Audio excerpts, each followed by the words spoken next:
ചരിത്ര പ്രാധാന്യമുള്ള ആത്മീയ കേന്ദ്രമായ അങ്ങാടിപ്പുറം പുത്തനങ്ങാടിയിൽ ശുഹദ ആണ്ട് നേർച്ച ജനുവരി 28 മുതൽ ഫെബ്രുവരി 1 വരെ നടക്കും. 10 നൂറ്റാണ്ടുകളുടെ ചരിത്ര പശ്ചാത്തലമുള്ള പുത്തനങ്ങാടി പ്രദേശം ജാതിമത ഭേദമന്യേ ആയിരങ്ങൾ ഒത്തുചേരുന്ന മതസൗഹാർദ്ദത്തിന്റെ ഉത്തമ കേന്ദ്രമാണ്. മഖാം സിയാറത്ത്, മതപ്രഭാഷണങ്ങൾ, ദുആ സമ്മേളനം, മജ്‌ലിസുൻ നൂർ, സന്നദ്ധാന സമ്മേളനം, ഖത്തം ദുആ, അന്നദാനം തുടങ്ങി ഞായറാഴ്ച കാലത്ത് നടക്കുന്ന 10,000-ങ്ങൾക്കുള്ള അന്നദാനത്തോടു കൂടെയാണ് പരിസമാപ്തി കുറിക്കുന്നത്.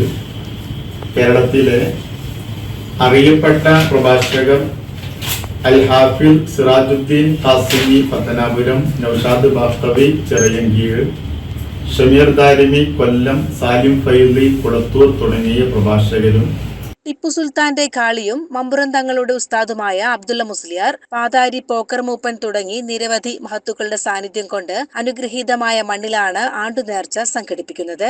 5 ദിവസങ്ങളിലായി നടക്കുന്ന ചടങ്ങുകളിൽ മഖാം സിയാറത്ത്, കൊടിയേറ്റം, മതപ്രഭാഷണങ്ങൾ, മജ്‌ലിസുൻ നൂർ, സന്നദ്ധാനം, ദുആ സമ്മേളനം എന്നിവ നടക്കും. പാണക്കാട് സയ്യിദ് സാദിഖ് അലി ശിഹാബ് തങ്ങൾ, നാസർ ഹൈ ശിഹാബ് തങ്ങൾ, സയ്യിദ് മുഹമ്മദ് കോയ തങ്ങൾ ജമുലൈലി തുടങ്ങിയ പ്രമുഖ സാദാത്തുക്കളും ഏലംകുളം ബാപ്പു മുസ്ലിയാർ ഉൾപ്പെടെയുള്ള പണ്ഡിതന്മാരും വിവിധ ദിവസങ്ങളിൽ സംബന്ധിക്കും. ഫെബ്രുവരി 1 നടക്കുന്ന വലിയ അന്നദാനത്തോടെ നേർച്ച സമാപിക്കും.